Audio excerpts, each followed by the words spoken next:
Romanos capítulo 1, de 8 a 15. Primeiramente dou graças a meu Deus, mediante Jesus Cristo, no tocante a todos vós, porque em todo o mundo é proclamada a vossa fé.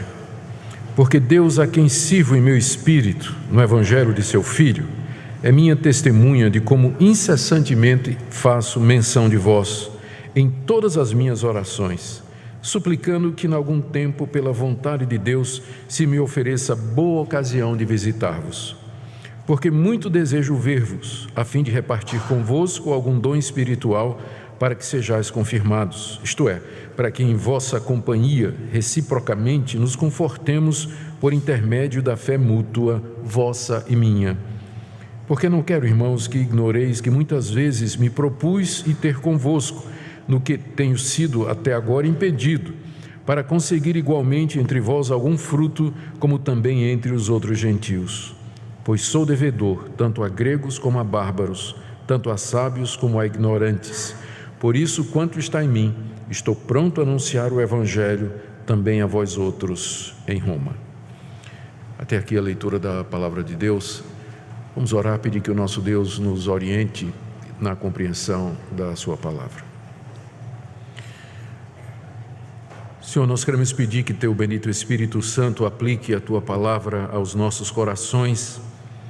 Nós sabemos que sem a atuação dEle em nós, nós seremos apenas ouvintes da Palavra, mas nós queremos que ela seja implantada profundamente em nosso coração e produza fruto para a vida eterna.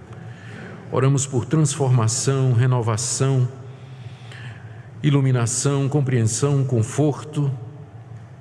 Enfim, Senhor, como o Senhor nos conhece, dá-nos de acordo com a necessidade e que Tua Palavra, Senhor, seja instrumento nessa noite para a edificação do Teu povo, trazendo assim glória ao Teu nome. É o que nós te pedimos, orando também por outras igrejas, onde nesse momento também Tua Palavra está sendo pregada, para que ela se propague por esse país tão querido e tão carente. Em nome de Jesus. Amém. Meus irmãos, na mensagem anterior, nós vimos porque o apóstolo Paulo escreveu essa carta. Ele estava no final da sua terceira viagem missionária, depois de muitos anos pregando na bacia do Mediterrâneo, e ele tinha colocado os olhos na Espanha, que era um campo onde Cristo não havia sido ainda anunciado. Então ele planeja chegar até a Espanha, e no caminho para a Espanha está exatamente a igreja de Roma, que ele não havia fundado, mas na qual havia muitos conhecidos. Paulo não era oficialmente conhecido da igreja de Roma, embora tinha amigos lá. E o plano de Paulo era terminar um projeto que ele havia começado àquela altura, que era ir até Jerusalém, levar uma oferta que ele tinha levantado para os cristãos pobres da Judeia, e de lá de Jerusalém ele pegaria o navio para ir para Roma, onde pretendia passar algum tempo com os cristãos de Roma e de lá ser enviado por eles para a Espanha, onde Paulo pretendia pregar o Evangelho naquela região. Só que ele, como eu disse, não era conhecido oficialmente da igreja e, além disso, corriam boatos a respeito do apóstolo Paulo em Roma, especialmente por conta da grande comunidade de judeus que havia na cidade. Os judeus, desde o início, perseguiram o apóstolo Paulo. E a fama de Paulo entre a comunidade judaica era de alguém que havia apostatado do judaísmo, abandonado a sua religião, havia traído a religião dos seus pais, havia negado Moisés, falava contra o templo, falava contra a lei de Deus, obrigava os judeus a não mais circuncidar os seus filhos, dizia que Israel não era mais o povo de Deus. Havia muita fofoca, muita crítica acontecendo entre os judeus a respeito do apóstolo Paulo. E ele sabe que quando chegasse em Roma, ele haveria de enfrentar opositores, devido à quantidade de judeus que havia em Roma e ao fato de que a igreja de Roma era também composta por judeus. Então, ele resolve escrever essa carta, que nós conhecemos como a Carta aos Romanos, a caminho de Jerusalém, mas com os olhos voltados para Roma, onde ele explica o evangelho que ele prega, ele responde já algumas das críticas que ele sabe que ele vai receber, e ele aproveita para tratar de alguns assuntos pastorais que ele sabe que a igreja de Roma precisava, como por exemplo o relacionamento entre judeus e gentios. Ele começou a carta falando a respeito de si mesmo e do evangelho que ele prega, conforme nós vimos na última mensagem. Ele falou que o evangelho que ele prega é o evangelho de Deus, não foi ele que inventou essa mensagem, e que o evangelho é uma promessa antiga que Deus fez através dos profetas de Israel e que ele está cumprindo agora na pessoa de Jesus de Nazaré. E o evangelho é a respeito disso, é sobre Jesus Cristo, Filho de Deus, Deus feito homem entre nós. E esse evangelho deve ser pregado em todo o mundo. Por isso Paulo tem interesse de ir até Roma e de lá até a Espanha. Aqui na sequência do verso 8 a 15, tudo isso que eu disse foi do verso 1 até o verso 7. Agora na sequência do verso 8 até o verso 15, Paulo fala do grande amor que ele tem pelos cristãos de Roma e fala do desejo que tem em visitá-los e dos seus planos de estar com eles. E ao fazer isso, Paulo revela um coração amoroso, pastoral, preocupado, e nos dá acesso ao espírito daquele que é e foi o maior missionário de todos os tempos do cristianismo. Hoje à noite eu queria ver com vocês esse amor que Paulo tinha por aquelas pessoas, que ficou demonstrado no fato de que Paulo orava constantemente por eles, também no desejo que Paulo tinha de ter comunhão com eles, e também porque Paulo se sentia devedor a eles para pregar o evangelho. O meu alvo ao fazer essa exposição é tentar aprender com o apóstolo Paulo o que é ser crente. O que é que significa ser um crente piedoso? O que é que significa ser alguém de fato comprometido com o evangelho?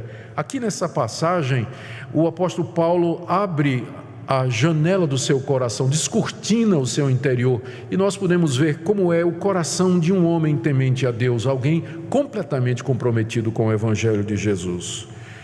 E fazendo isso, a nossa expectativa é que o Espírito Santo de Deus sonde o nosso próprio coração. E usando Paulo como exemplo, também nos oriente, nos corrija, nos conforte e nos encoraje a viver uma vida que sirva a Deus com tal intensidade como o apóstolo Paulo. Vamos ver então, em primeiro lugar, como Paulo os amava, revelado nas orações que Paulo oferecia por eles. Está aí do verso 8 até o verso 10. No verso 8 ele diz: primeiramente, antes de tudo, em primeiro lugar, como coisa principal, como minha prioridade, eu dou graças a meu Deus mediante Jesus Cristo, no tocante a todos vós, porque em todo o mundo é proclamada a vossa fé. Mesmo que Paulo não tenha fundado a igreja de Roma, e mesmo que outras pessoas eram líderes da igreja de Roma, Paulo agradecia a Deus porque a igreja de Roma era uma igreja que crescia. Era uma igreja que tinha se espalhado, cuja fé havia se espalhado pelo mundo todo. Em parte porque todos os caminhos levavam a Roma, muita gente ia a Roma, que era a capital do império, conhecia o evangelho através da igreja de Roma e saía para outros lugares levando esse evangelho. A obra missionária da igreja de Roma era conhecida já, a fé daqueles irmãos já era propagada em todo o império romano. E Paulo todo dia agradecia dizendo: Senhor, muito obrigado pela igreja do reverendo fulano de tal. Te dou graças porque aquela igreja está crescendo, Deus. Não fui eu que plantei a igreja, eu não sou o líder da igreja, eu não estou recebendo glória nenhuma, mas eu te agradeço, Deus, porque o meu interesse não é que eu seja glorificado, mas que o evangelho cresça. E aquela igreja está crescendo, são outros pastores, são outros líderes, não fui eu que fundei, mas é o evangelho. Conseguem perceber como Paulo se agradece todo dia a Deus por uma igreja que ele não plantou, ovelhas que não eram suas, um trabalho que ele não liderou, por frutos que ele não procurou. A gente mal consegue agradecer a Deus pelo que Ele está fazendo na nossa vida, muito menos se alegrar quando outras igrejas, outros irmãos, outras pessoas estão avançando espiritualmente e levando o Evangelho ao mundo inteiro. Meus irmãos, o coração de Paulo aqui é o coração que nós deveríamos ter. o amor que nós devíamos ter pelo reino de Deus, pela igreja. O reino de Deus é maior do que a igreja presbiteriana, é maior do que a sua denominação. Deus tem 7.000 que não dobraram o joelho a Baal. Há milhares e milhões de cristãos em todo lugar que creem no Senhor Jesus como você crê. E nós temos que nos alegrar com esse fato, com o progresso do Evangelho, ainda que não seja da nossa denominação. Mas onde o verdadeiro Evangelho está sendo ensinado, nós temos que ajoelhar diante de Deus e dizer: Deus, eu agradeço, primeiramente, antes de mais nada, antes de agradecer por mim, porque o teu Evangelho, a tua igreja está crescendo no mundo. Essa é a razão pela qual a igreja, desde o início, ela foi chamada pelos teólogos de católica e universal. Infelizmente, a igreja de Roma mais tarde vai pegar o termo católica para ela, mas um dos atributos da igreja é que ela é católica. A católica significa simplesmente que ela é do tamanho do mundo, ela se estende pelo mundo todo. A fé é universal, é de todas as raças, é de todos os povos, e não somente nossa. Então, o alegrar-se pelo avanço do reino de Deus, pela propagação da semente em todo o mundo, isso estava no coração do apóstolo Paulo e mostrava como ele de fato amava aqueles irmãos, não é? Primeiramente, dou graças a meu Deus mediante Jesus Cristo no tocante a todos vós, porque em todo o mundo é proclamada a vossa fé. Graças a Deus. Os pastores deveriam desenvolver esse espírito mais, porque há muita concorrência às vezes, muita competição. Um pastor está alegre pelo sucesso do outro, tem que ser um pastor crente, para poder se alegrar com o sucesso de outros pastores. E aqui tem um pastor alegre pelo sucesso do pastor de Roma, o apóstolo Paulo, dando graças a Deus por isso. Nós deveríamos ter esse espírito entre nós que somos líderes.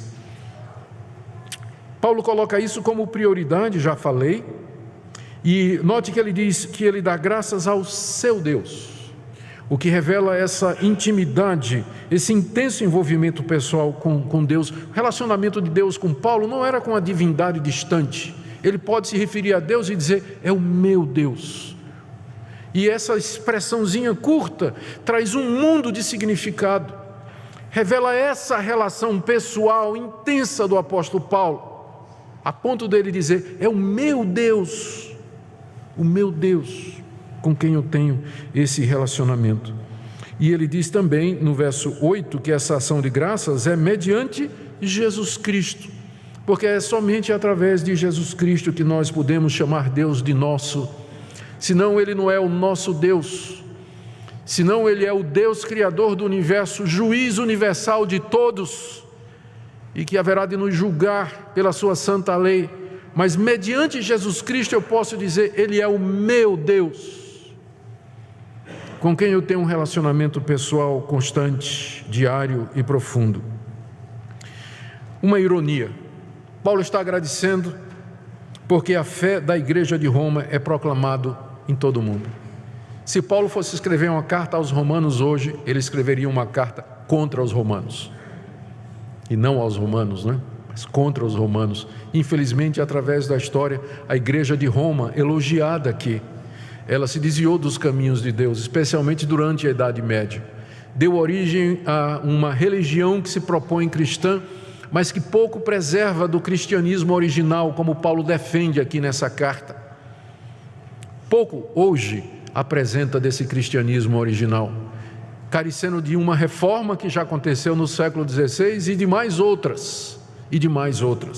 O que mostra que situações podem mudar, e mesmo igrejas que receberam, a igreja que recebeu a carta escrita pelo apóstolo Paulo, onde se encontra contido o verdadeiro evangelho de Deus, com o tempo ela pôde apostatar e se desviar do santo caminho e da reta doutrina. Daí a necessidade de cuidado que nós temos, de sempre estarmos alertas, porque o nosso coração é enganoso.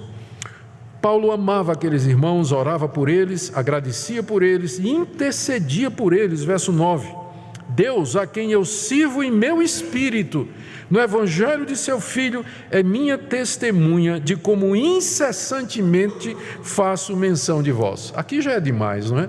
A gente agradecer a Deus pelas ovelhas de outro pastor já é um passo grande, mas você interceder todo dia por elas, aí tem que ser crente mesmo. Deus, eu te agradeço pelas ovelhas do pastor fulano de tal. Eu quero pedir por cada uma delas, que o Senhor abençoe, que elas prosperem, que elas cresçam, que o Senhor livre do mal, ajude na necessidade, não é? E Paulo nem conhecia esse pessoal, mas diariamente, diz aqui, incessantemente ele fazia menção dos crentes de Roma em suas orações. O problema é que a gente nem ora, não é? Quanto mais orar desse jeito. A gente nem ora, quanto mais orar desse jeito. O que mostra o amor de Paulo por essas pessoas e o que é o verdadeiro cristianismo, o que é um crente comprometido com o Evangelho. Alguém que vive intensamente o Evangelho, se alegra quando ele prospera, ora pelos outros, ora pelo progresso dos outros, agradece a Deus, fica feliz quando outros são exaltados. Aqui nós estamos olhando para o coração de um verdadeiro crente, alguém completamente comprometido com a palavra de Deus. Olha o que ele diz aqui a respeito dessa oração. Primeiro que ele fazia isso constantemente, está aí no verso 9, não é? Incessantemente eu faço menção de vós nas minhas orações, e ele até invoca Deus como testemunha, não é? Porque pode parecer uma coisa que os romanos iam dizer assim: eu não acredito que você faz isso, eu não acredito que você ora por nós, você nem nos conhece, não é? Eu não acredito que você ora por nós. E Paulo diz assim: Deus a quem sirvo em meu espírito no evangelho de seu filho é minha testemunha, porque Paulo sabia que só podia chamar como testemunha Deus, né? Porque só Deus conhecia a vida de oração dele. Então ele chama Deus como testemunha, porque parece incrível que ele desse graças pelos romanos e que orava por eles todo dia. Na verdade, se você for olhar as outras cartas de Paulo, ele orava todo dia pelos colossenses, filipenses, tessalonicenses. Em todas essas cartas ele diz: incessantemente eu lembro de vocês. Era um homem de oração, que amava o povo de Deus, que tinha interesse pelo povo de Deus. Note como ele se refere a Deus aqui, ó. Ele diz: eu chamo Deus como testemunha, o Deus a quem eu sirvo. A palavra servir aqui é de onde vem a palavra que significa serviço religioso. Então Paulo aqui está dizendo: esse Deus que é o meu Deus, a quem eu sirvo, a quem eu sirvo como um sacerdote, é isso que quer dizer. A quem eu ministro todo dia, a quem eu me achego para servir, para oferecer louvores em meu coração e minha vida. Deus a quem sirvo. E ele diz: eu sirvo em espírito. Talvez ele tenha feito isso de propósito, para contrastar com o judaísmo e as suas exigências externas, o legalismo judaico, ou para contrastar com a religião dos romanos e dos gregos, que era muito ritualista. Paulo está dizendo que o serviço que ele presta ao Deus dele é um serviço com o seu espírito, o interior, lá de dentro. Portanto é sincero, não é algo de fachada, não é algo dissimulado para as outras pessoas verem, mas é algo que parte do seu coração. Esse é o verdadeiro cristianismo, que ele vem de dentro. Você serve a Deus no espírito. É claro que isso vai mudar a sua vida, né, a partir do seu coração, mas é lá no coração, na alma, no espírito que está a sede das nossas afeições religiosas, e é lá onde Deus se entroniza através de Jesus Cristo, e onde o Espírito Santo habita. É daqui, interiormente, com o nosso coração, que nós servimos a Deus. Os atos religiosos externos, participar de um culto como hoje à noite, levantar para cantar, depois trazer dízimos e ofertas, ou participar da confissão pública, essas coisas são boas e necessárias, mas isso não faz de você um cristão. Se isso não for no seu espírito, lá de dentro, Deus a quem sirvo no meu espírito. E ele acrescenta, no evangelho de seu filho, mais uma vez dizendo que isso só é possível mediante as boas notícias do Filho de Deus, Jesus Cristo, porque sem ele nós não teríamos como acessar a presença de Deus e diante de Deus servi-lo. e honrá-lo e glorificá-lo e nos entregar a nós mesmos a Ele e orar e interceder. Só no Evangelho de Cristo é que nós podemos chegar ao verdadeiro Deus. Não há outro caminho, não é o caminho da sua religiosidade, não é o caminho das suas obras, não é o caminho da sua moralidade ou de qualquer outra coisa que parta de você, mas é serviço a Deus mediante o Evangelho do Filho dele. Não tem outro caminho para nós nos achegarmos a Deus e servi-lo, a não ser através do Evangelho. É esse Deus que Paulo chama como testemunha e diz: eu sei que parece incrível o que eu estou dizendo, que eu oro por vocês todo dia, mas o Deus a quem eu sirvo no meu espírito, no Evangelho do seu Filho, Ele é testemunha de que todo dia, quando eu dobro os joelhos para orar, eu me lembro de vocês. E eu oro: Senhor, abençoa os irmãos de Roma, ajuda-os. Roma, centro do império, capital daquele estado poderosíssimo, onde os cristãos estavam sujeitos à perseguição, havia a ameaça dos próprios judeus, situação difícil, no meio dos pagãos. Senhor, abençoa aqueles irmãos lutando para viver a vida cristã ali. Paulo fazia isso todo dia. Isso fazia parte do serviço que ele oferecia a Deus. E não somente isso, vai mais, Paulo não somente dava graças por eles, não somente orava por eles, mas Paulo dizia: Deus, um dia eu quero visitar esses irmãos, um dia eu quero estar com eles. Verso 10: em todas as minhas orações, suplicando que em algum tempo, pela vontade de Deus, se me ofereça boa ocasião de visitar vocês. Então, ele não era do tipo assim: estou orando por aqueles irmãos, mas eu não quero eles lá em Roma e eu aqui em Jerusalém, né? O amor de Paulo era tão concreto e real que ele, na verdade, ele queria estar com aqueles irmãos. Isso mostra uma coisa que eu sei que você já descobriu na prática: você quer estar por quem você ora. Já notou isso? Que quando você começa a orar por uma pessoa, de repente você tem vontade de estar com aquela pessoa. Por isso que eu digo: você quer perdoar alguém? Aquela pessoa que lhe ofendeu, que lhe magoou, aquela pessoa que você detesta, começa a orar por ela. Daqui a pouco você vai estar dizendo: Deus, me dá uma oportunidade de almoçar com essa pessoa. Começa orando por aquela pessoa, né? Pedindo que Deus abençoe, que Deus faça prosperar, que ela arranje um namorado lindo, né? Maravilhoso, né? Mesmo que você não tenha. Então peça tudo, né? Deus abençoe. E daqui a pouco você vai perceber que você está dizendo assim: Deus, eu queria uma chance de me encontrar com essa pessoa, fazer amizade com ela. Eu sei que ela me ofendeu, mas agora eu comecei a orar por ela e o meu coração se abriu para ela. Percebem a relação? Paulo começa a orar por essas pessoas e ele então finalmente confessa: na verdade, irmãos, eu estou orando até para que Deus me dê uma boa ocasião para eu ir visitar vocês. Eu quero estar com vocês, eu quero ter comunhão com vocês. Esse é o meu desejo. E era uma coisa que Paulo já queria há muito tempo. Ele vai dizer isso lá no final da carta, capítulo 15, verso 23. Ele diz: de longa data eu já venho orando e pedindo que Deus me dê uma ocasião para ver vocês. Note que ele disse ver vocês, não é? Ele não está dizendo eu quero ir morar com vocês, porque na verdade o plano dele era passar um tempo com aqueles irmãos, conhecê-los, ter comunhão com eles e de lá ele ir para a Espanha para pregar o Evangelho. Então ele queria uma oportunidade para conhecer os irmãos, estar lá com eles. Mas ao fazer isso, note no verso 10, ele diz assim que ele está suplicando que em algum tempo, pela vontade de Deus, se ofereça uma boa ocasião para visitá-los. Paulo sabia que Deus dominava todas as circunstâncias, que Deus controla os fatos e a história.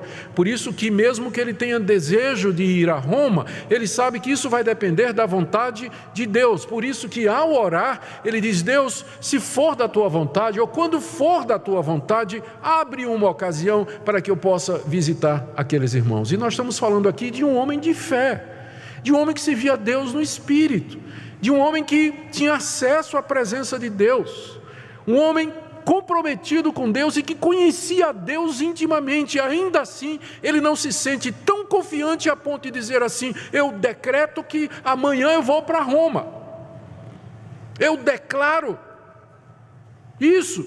Não, esse homem humilde, porque quanto mais você conhece a Deus, menos arrogante você é, a verdade é essa, menos atrevido você vai ser. Esse pessoal atrevido aí é porque não conhece Deus. Porque se conhecesse Deus, não ficava dando ordem para ele, ou dizendo a ele o que é que ele tem que fazer. Porque quanto mais você conhece a Deus, mais você vai fazer como aqui. Deus, se for a tua vontade, eu gostaria de ir a Roma. E não é outro senão Paulo que está dizendo isso. Senhor, se for a tua vontade. Ele se sujeita à vontade de Deus. E agora parece que uma ocasião estava surgindo, porque ele está de partida, no final da terceira viagem, ele está de partida para Jerusalém, e de lá de Jerusalém, ele mais ou menos já considera que cumpriu, ele deve ter passado aí nas estimativas cerca de 15 anos evangelizando a região do Mediterrâneo, não tem mais espaço, ele olha para a Espanha, e eu quero ir para lá, então ele parece que vai dar certo, parece que Deus agora vai abrir uma porta, não é? Mal sabia Paulo que estes planos não se concretizariam. Não faz mal a gente planejar. E Paulo fazia planos, só que não saiu exatamente como ele queria. Ele chegou em Jerusalém, é verdade, mas quando ele chegou lá, ele foi preso. E no final ele chegou em Roma, é verdade, 2 anos depois, e acorrentado como prisioneiro político. E essa cidade que ele tanto amava e queria tanto ver, foi o palco da sua morte no ano 64, quando o imperador Nero mandou cortar sua cabeça na Via Ápia.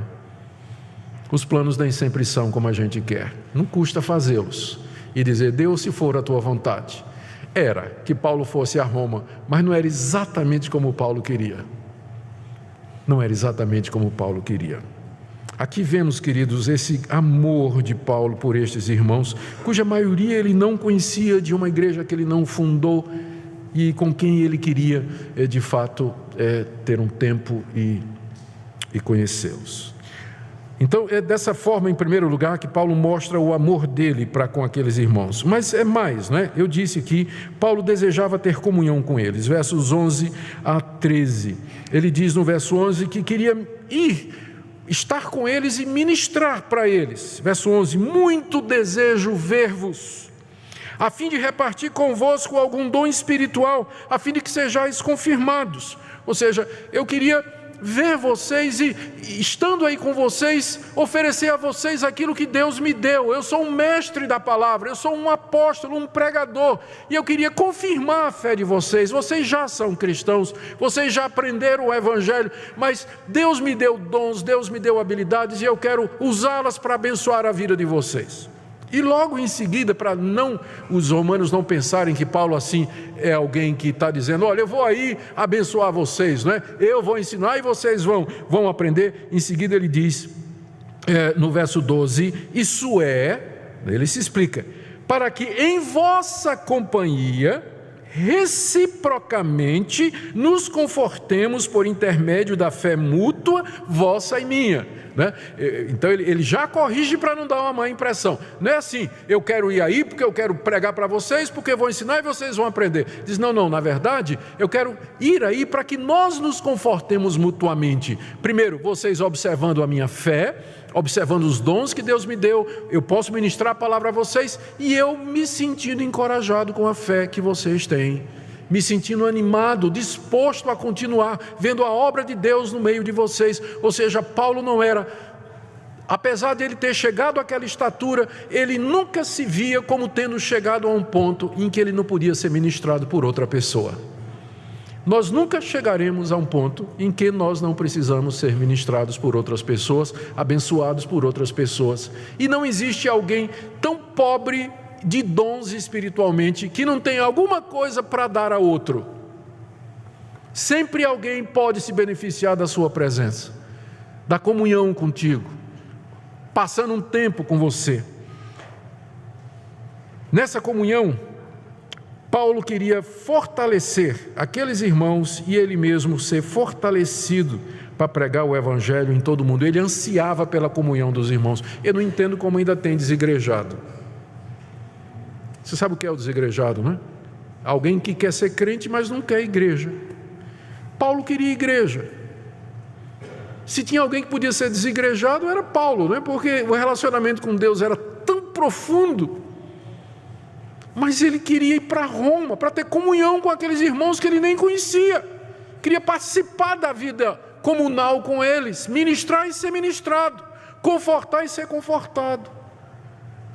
Quando a gente insiste com vocês a necessidade da igreja, nós não estamos fazendo isso para ver a igreja lotada, banco cheio, oferta subindo, números. Não é esse o nosso interesse. É porque a gente sabe que você não pode ser crente se você não tiver a comunhão dos santos. Você precisa da comunhão dos santos, dos irmãos. Você precisa de um ambiente onde você pode ser edificado, ministrado, confirmado e onde você pode exercer seus dons espirituais. Está muito claro isso aqui. Esse anseio de Paulo de querer estar com os irmãos para essa edificação mútua. É um movimento triste esse que está acontecendo no mundo todo, chamados de desigrejados, que querem a Cristo, mas não querem a noiva de Cristo, que é a sua igreja. E não somente Paulo queria ser confortado por eles, ele diz no verso 13, que muitas vezes, irmãos, eu me propus ir até com vocês, no que tenho sido até agora impedido, para conseguir igualmente entre vós algum fruto, como também entre os outros gentios. O interesse de Paulo, além da comunhão com eles, era obter algum fruto do seu trabalho entre os romanos, e não só entre os romanos, ele diz, mas entre os outros gentios, a saber, os espanhóis a quem Paulo pretendia pregar o evangelho. Ele queria isso, a vida dele era voltada para isso, ver o fruto do evangelho florescer entre os povos, aonde ele pudesse chegar com o evangelho. Era esse o seu plano, e nisso ele tinha planejado ir muitas vezes, diz aí o verso 13, só que ele tinha sido impedido. Nem o apóstolo Paulo sempre conseguia as coisas do jeito que ele queria. Ele já fazia planos para ir para Roma, mas não dava certo. Provavelmente ele vai dizer isso no final da carta. A razão é que ele estava pregando, ainda tinha muito campo para evangelizar ali ao redor da bacia do Mediterrâneo. E quando ele plantava uma igreja, ele tinha que organizar aquela igreja, tinha que promover a eleição da liderança, deixar a igreja estruturada. Aí ele ia plantar outra igreja, depois voltava para ver como estavam os novos convertidos. Era um trabalho intenso e ele dia muito queria ir para Roma, mas não dava. O trabalho, o campo missionário exigia a sua presença ali. Ele não podia largar aqueles irmãos, embora agora ele pensava que estava chegando a hora. Aqui você vê o grande apóstolo Paulo ansiando e desejando a companhia dos crentes para consolo, conforto e busca do fruto espiritual. Que seja de lição para nós. O último ponto está do verso 14 a 15. Estamos falando de que maneira Paulo revela o seu amor por aqueles irmãos, orando por eles, querendo ter comunhão com eles, e em terceiro lugar, Paulo se sentia devedor a eles. Versos 14 e 15, eu sou devedor tanto a gregos como a bárbaros, tanto a sábios como a ignorantes, por isso quanto está em mim, estou pronto a anunciar o evangelho também a vós outros em Roma. Paulo se sentia devedor por alguns motivos. Primeiro, porque ele foi salvo pela graça de Deus. Ele era um fariseu arrogante, um religioso prepotente, cego pelo legalismo da sua religião, cheio de ódio contra Cristo e contra os seus seguidores. E um dia a graça de Deus o alcançou sem mérito, sem favor, sem merecimento da parte de Paulo. Mera misericórdia de Deus. Deus aparece em Cristo Jesus no caminho de Damasco e o fariseu é transformado. Então Paulo foi salvo pela graça, e quando nós somos salvos, quando nós entendemos o amor de Deus por nós, a gente se sente devedor dos outros, não é verdade? Se Deus me deu essa graça de me perdoar os meus pecados e me aceitar, então eu me sinto em dívida para com as outras pessoas, para que elas também que elas experimentem também essa graça e essa misericórdia, né? Alguém já disse que evangelizar é um mendigo dizer a outro onde é que ele encontrou pão. Agora imagine um mendigo, um morador de rua, passando fome, e ele descobre um lugar onde tem pão de graça. É isso? Ele vai sair gritando, né, para os outros amigos: oh, gente, eu achei pão de graça. Olha, aquele lugar ali tem um pão de primeira, de graça. Ele se sente devedor, porque ele recebeu gratuitamente, misericordiosamente, aquilo que ele precisava da vida. Ele se sente em dívida. Se ele não contar para ninguém, ele vai se sentir um egoísta, ele vai se sentir culpado de que outras pessoas vão morrer sem pão, quando ele tem o pão e sabe onde encontrar.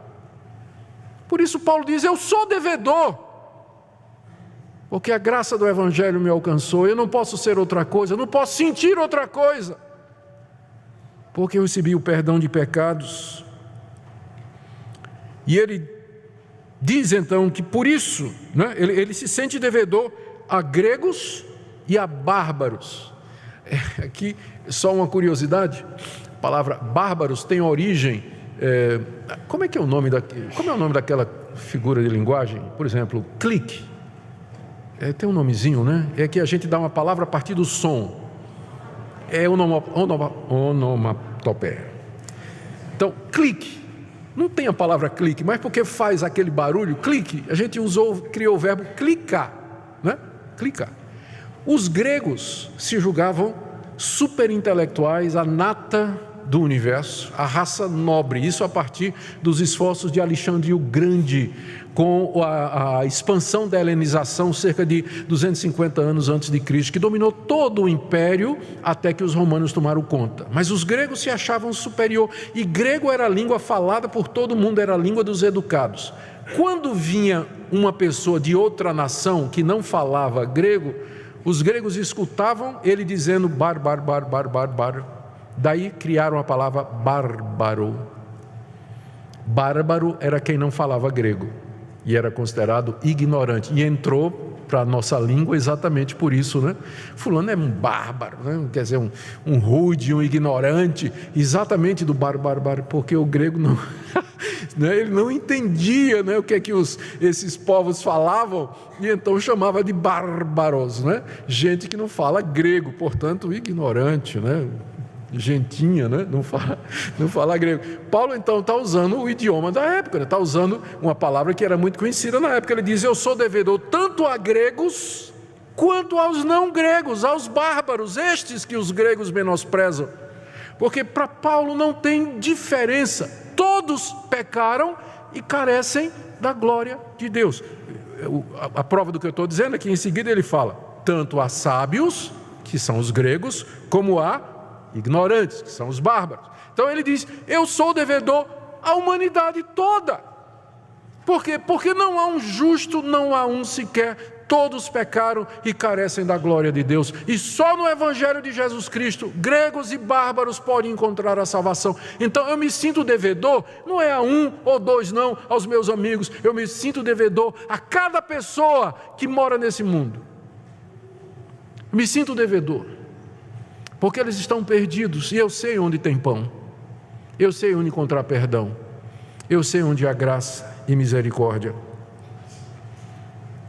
Por isso que ele diz, verso 15, que ele está pronto a ir anunciar o Evangelho também a vocês que estão em Roma.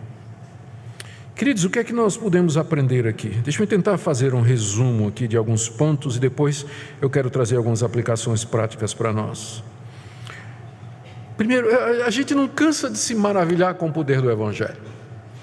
Quem está dizendo estas coisas, quem tem esse coração amoroso, cheio de oração, de desejo de estar com aqueles irmãos que ele nunca viu e que se sente devedor a eles, é aquele Saulo de Tarso, fariseu arrogante, pretensioso, que achava que estava fazendo um favor a Deus, matando os cristãos, perseguindo os cristãos e jogando-os na cadeia. E o Evangelho mudou esse homem, de um fariseu endurecido, cheio de mágoa, de ódio, é agora um homem apaixonado pelo Evangelho, que ama as pessoas, ora pelas pessoas, quer estar com elas, quer aprender delas, quer ser edificado por elas, e se sente devedor. Não que as pessoas lhe devem, ele é o grande pregador do Evangelho, mas ele se sente devedor das pessoas, porque ele recebeu uma graça não merecida. O Evangelho faz isso, ele muda pessoas, ele transforma pessoas, ele faz com que Saulo de Tarso seja o Paulo que escreve a carta aos Romanos. E eu queria que você cresce nisso nessa noite, no poder do Evangelho, de como Deus pode mudar a vida de uma pessoa, transformar uma pessoa, tirar o seu coração de pedra, o coração de mágoa, de ressentimento, de raiva com Deus e com a vida, e transformar numa pessoa leve, feliz, cheia de amor, que quer abençoar outras. É isso que o Evangelho quer fazer em nós, e é isso que significa ser cristão, é ser alcançado por esse Evangelho. Segunda coisa, aqui nós aprendemos o que é de fato uma vida piedosa espiritual, o que é uma pessoa comprometida com o Evangelho. Era a vida de Paulo, não é porque ele era apóstolo não. Se Deus não tivesse chamado ele para ser apóstolo, mas para ser um fazedor de tendas, ele teria esse mesmo coração, de servir a Deus, buscar a Deus, orar pelos outros, se interessar pelas pessoas, querer ter comunhão com elas e, quanto puder, abençoá-las com os dons que ele recebeu. Compare isso com sua vida. Nós aprendemos também desse texto a importância de estarmos em comunhão. Quando a gente insiste com a igreja, venha para os cultos, é importante. Durante a semana, participe de um grupo de estudo bíblico, um grupo de discipulado, procure irmãos para você ter comunhão. Nós não estamos fazendo isso por outra razão, a não ser porque é bíblico. É bíblico a comunhão dos santos. Nós estarmos juntos, nos ministrarmos uns aos outros, aprendermos uns com os outros, crescermos juntos. A igreja é um corpo, você faz parte de um organismo vivo. As metáforas que a Bíblia usa para a igreja, todas elas nos dizem isso. Nós somos galhos de uma árvore, pedras de um edifício. Fazemos parte dessa coletividade. Quarta coisa, a obrigação de pregar o Evangelho. Se você foi alcançado pelo Evangelho, por que é que você não se sente devedor? Se você sabe o caminho para Deus, você não se sente na obrigação a dizer isso para outra pessoa? Eu sei que há dificuldade natural do temperamento, às vezes você não tem palavra, o mundo de hoje é muito complexo para você. Se você disser assim, Jesus Cristo salva, cada uma dessas 3 palavras você vai precisar explicar. Aqui Jesus você se refere, o que Cristo você se refere, o que é que significa salvar, eu sei. Mas há ferramentas, há métodos, há meios, há caminhos para que você possa compartilhar a sua fé e dizer, ou pelo menos se você não consegue dizer a ninguém, você pode dizer, eu queria convidar você para ir na minha igreja. Mesmo que você não consiga explicar o Evangelho para alguém, mas você pode fazer um convite. Você pode dizer, olha, a minha igreja tem pregações e tudo, é www.pipg.org. Tá, tem programa tal, ou então em tal lugar tem um site que você pode... Então, olha, eu não sei explicar a minha fé, mas está aqui um Novo Testamento aqui para você. Tem um folheto aqui para você. Na saída ali, na bancada ali, tem um stand cheio de folheto. É de graça, pode pegar e levar. Então, há muitas formas de você dizer onde tem pão. Há muitas formas de você dizer. E finalmente lembremos de que a gente pode fazer planos, mas a resposta final é de Deus. Paulo não tinha a menor ideia de como é que ele ia para Roma. Ele foi, mas não foi bem como ele estava pensando. Mas Deus afinal cumpriu os seus planos, porque preso em Roma, Paulo escreveu Efésios, Filipenses, Colossenses e a carta de Filemão. Se ele tivesse solto, nós estaríamos privados dessas cartas. Mas lá da prisão, ele abençoou muito mais gente do que se ele tivesse seguido os planos dele. Ele evangelizou não somente... A gente não sabe nem se Paulo teve na Espanha, provavelmente nem foi para a Espanha, mas ele chegou lá de outra maneira, através dos seus escritos e das cartas da prisão. Porque o nosso Deus é soberano e Ele reina, e é a Ele que a gente quer servir. Que Deus nos ajude, irmãos, a que diariamente nós tenhamos um tempo para servir a esse Deus. Que Ele nos dê graça de buscar comunhão com os demais irmãos. Que Ele nos dê a graça de testemunhar do Cristo vivo, porque nós somos devedores a todos os homens desse Evangelho. Amém. Ó Deus, eu queria muito ser como o apóstolo Paulo. Eu queria ter esse coração de amor, de compaixão. Eu queria aprender mais a Te servir no meu espírito. Eu queria entender mais a profundeza do Evangelho, Deus. Eu já sou crente há tanto tempo, mas eu sinto que nem comecei. E quando eu penso nos jovens que estão aqui, tem tanta coisa pela frente, alguns deles desperdiçando a oportunidade, gastando o dia, Senhor, fazendo coisas que não têm repercussão nenhuma para a eternidade. Há tanto a conhecer, tanta gente por quem orar, tantas oportunidades de testemunhar. Senhor, me faz um crente melhor. Oro também pelo povo que o Senhor colocou nessa igreja, que me deu a responsabilidade de pastorear junto com meus irmãos presbíteros e pastores. Nos ajuda a nós mesmos a dar o exemplo de compromisso, de piedade, de devoção. Não permita que nenhum desses que estão sob o nosso cuidado se perca, mas que eles possam entender o Evangelho na sua plenitude e amar-te. Senhor, a gente não pode alcançar essa cidade sozinhos, mas se eles lembrarem que são devedores, se cada um deles, onde estiver, disser onde tem Evangelho, onde tem perdão, nós veremos Tua palavra se espalhando nessa cidade. Ajuda essa igreja e as demais igrejas, ó Deus, aqui, nessa região. Levanta pastores segundo o Teu coração, presbíteros segundo o Teu coração, diáconos segundo o Teu coração, professores de escola dominical, líderes de grupos, líderes das senhoras, de jovens. Senhor, derrama Teu Espírito Santo sobre a Tua igreja, dá-nos um verdadeiro avivamento espiritual, um despertamento para que nós Te sirvamos de todo o coração. Aplica essa palavra ao coração do Teu povo, é o que nós pedimos em nome de Jesus.